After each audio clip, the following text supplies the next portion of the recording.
The Russian foreign minister has again accused the interim government in Ukraine of not listening to the voices of opposition within the country. Speaking just within the last few minutes, Sergey Lavrov also said Washington should take more responsibility for the actions of Kiev. The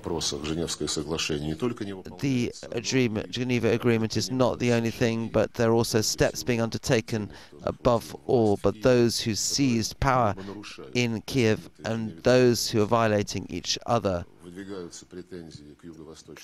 Claims are increasing with regards to the southeast region of Ukraine, buildings and posts, but the government is not doing anything in order to stop the causes of this deep problem, of this crisis within Ukraine.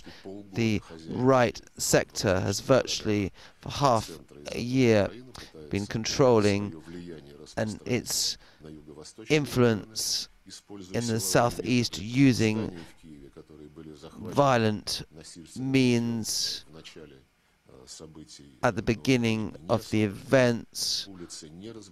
There are streets which have not been unblocked. The Maidan is continuing with its protests, and more than that, those people who have been appointed, that they should not spread, because it is quite clear that the Kiev City Council, I do not remember the exact name, but it has made a decision that the Maidan can remain legitimate. This is absolutely unacceptable, because legitimacy is outside the law, even the law of Ukraine itself.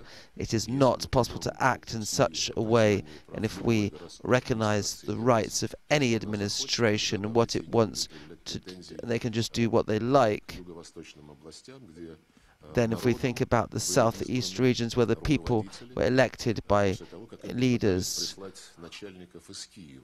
after leaders were sent there from Kiev, and by the way, one of the points of the Geneva Agreement requires an amnesty of the political prisoners, of those who have been involved in the protests, to free those who arrested the governors and others.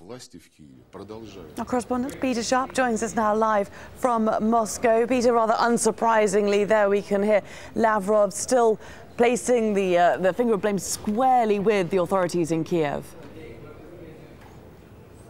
That's right, a long list of what he feels has not been done since the meeting on Thursday, which, contrary to all expectations, seemed to provide at least a glimmer of hope. He said, this is quite important, he said that the US should basically recognize its responsibility for the government that they basically put in power in Kiev. They should accept responsibility for that and do what they can to bring about the changes and the demands made during the Geneva Accord.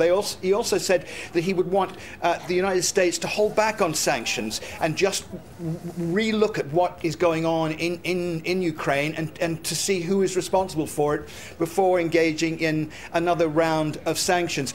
And he used that word again, civil war.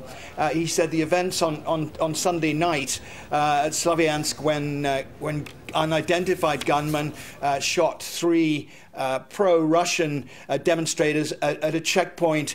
He said that's resulting in calls from the people, in the Russian speakers in eastern Ukraine, for us to help them. And he said it is a serious issue at the moment, and there is a very, very real risk of conflict. So 5 days into the new accord, really, nothing really seemed to be going well for it. No, absolutely. And of course, we've got the US Vice President Joe Biden touching down in Kiev in a matter of hours. That's going to upset Moscow even further, isn't it?